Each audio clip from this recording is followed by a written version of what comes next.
Good day mga ka-sports natin dyan. Alas Pilipinas opposite hitter sinasala nga ng pamunuan ng Alas team. At syempre pipili nga lang ang Alas players na kung saan 33 ang nasa listahan nga. Pero alam nyo ba marami rito ang hindi mapapasama sa Alas Pilipinas? Coach Di Brito salang-sala raw ang kanilang mga pipiliin na players at yung karapat-dapat lamang.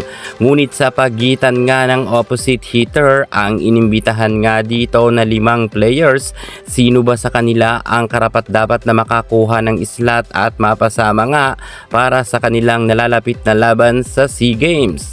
Sa tingin nyo, sino kaya ang magtatagumpay? Well, pag-uusapan natin to kung sino ba ang malaki ang tsansa na makakapasok nga sa Alas Pilipinas bilang opposite hitter at sino ba dito ang malalaglag. Alam nyo ba, dito pa lang ay mabibigyan ko na kayo ng idea kung sino ba ang karapat dapat mapabilang sa Alas Pilipinas at sino ang mapalad, sino ang maliligwak. Panoorin ang ating vlog hanggang sa dulo, pero bago ang lahat, subscribe ka muna, click ang ating notification bell para lagi kang updated sa lahat ng issue sa volleyball. Susunod na!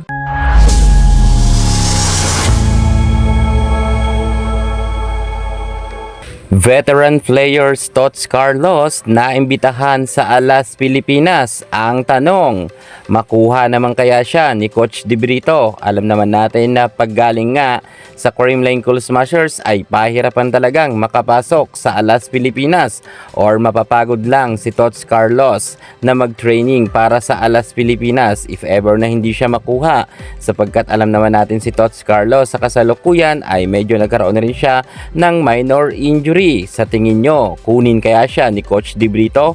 Well, kung kunin siya, di mas mabuti at matutuwa dito ang mga fans ng CCS. Pero sa tingin ko, malabong makuha to sa Alas si Tots Carlos. Well, nakadepende na rin to kay Coach Di Brito kung bet niya si Tots Carlos. Number 2 na naimbitahan, si Vanna Laput, opposite hitter ng De La Salle, at sa kasalukuyan ay papasok na nga rin itong si Laput pagdating nga dito sa Alas Pilipinas. In naman kaya siya? Well, kung ako inyong tatanungin, malaki ang tsansa na makuha nga itong si Savannah Laput dahil nga sa kanyang height. Alam naman natin na si Coach Di Brito gusto niya nga yung mga fresh, younger and taller daw na mga players. Kung kaya sa tingin ko, malaki ang tsansa ni Savannah Laput na makuha nga para sa Alas Pilipinas kasi nga meron siyang height at masasabi ko na may angkin kagalingan naman to dahil meron naman siyang mga patunayan na pagdating nga sa kanyang collegiate career. At syempre, tingnan na lang natin yan kung talagang in na in siya sa papalapit na June dahil mag-uumpisa na nga ang Alas Pilipinas, ang kanilang laban nga sa international.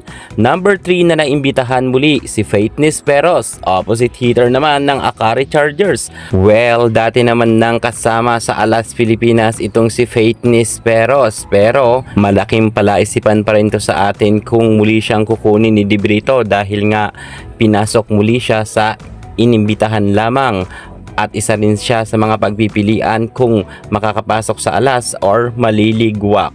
Well, si Faith naman ay galing nga sa Akari at alam naman ni Coach Di Brito ang kakayahan ni Faith Nisperos kung kaya inimbitahan muli siya sa Alas Pilipinas mag-training. Pero kung ako inyong tatanungin, baka malabong makuha na ngayon si Faith Nisperos kahit sabihin natin na magaling naman siya dahil ang pang-apat na naimbitahan walang iba kundi si Alyssa Solomon, isa sa mga pinakamagaling na opposite hitter ng NU Bulldogs at sa kasalukuyan nga ay katatapos pa lamang ng kanyang karera sa collegiate at napakaganda naman ng kanyang ipinamalas na kagalingan at sa tingin ko pasok na pasok tong si Alyssa Solomon sa Alas Pilipinas at baka talaga makuha niya ang slot dahil alam natin na 3 lang ang pipiliin bilang opposite hitter na papasok nga sa Alas at sa tingin ko malaki ang tsansa na makapasok talaga itong si Alyssa Solomon dahil kita naman natin na napakagaling niya at meron na nga rin siyang award bilang Best Opposite Hitter sa International, kung kaya inain yan si Alyssa Solomon sa tingin ko lang.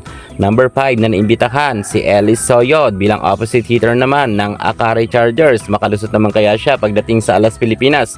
Well, sa tingin ko malakas to kay Coach De Brito dahil nga nakasama niya na noon si Coach De Brito at tiwala nga si Coach De Brito ng malaki kay Ellis Soyod, at kita naman natin na nag-level up na rin ang galing ngayon ni Soyod pagdating nga sa PVL. Angat na angat nga ang kanyang kagalingan at nakipagsabayan nga siya sa mga malalakas na opposite hitter. Kita naman natin na talagang magaling naman ngayon si Ellis Soyod. Hindi natin matatawaran ang kanyang angkin kagalingan. At kahit sabihin ko na hindi ko siya paborito, sa tingin ko pasok to si Ellis Soyod. At syempre, dahil nga naging coach niya rin noon sa Akari, si Coach De Brito. So yan na nga mga ka-sports natin dyan. Inyo lang nakilala ang mga opposite hitter na naimbitahan nga para mag-training sa Alas Pilipinas. Tots Carlos, Ivana Laput, Faith Nisperos, Alyssa Solomon, Ellis Soyod, tatlo lang ang pipiliin. Sa tingin ko ang maliligwak dito ay si Tots Carlos at itong si Faith Nisperos. Si Ivana Laput, Alyssa Solomon, Ellis Soyod, dito ang pasok. Sad lang talaga ako para kay Tots Carlos. Sana hindi nila nag-training si Tots para sa Alas. Well, tingnan natin, malay natin kunin nga si Tots Carlos ni Coach De Brito. Pero tatlo talaga lang ang in para sa Alas at ang dalawa ay maliligwak. Sa tingin nyo, sino ang karapat-dapat bilang opposite hitter na makapasok sa Alas Pilipinas? Comment nyo na yun sa baba. Yan muna ang pinaka-latest natin sa mundo ng volleyball. At para hindi ka mahuli sa lahat ng issue pagdating sa larangan sa volleyball, subscribe na. Thank you so much. God bless.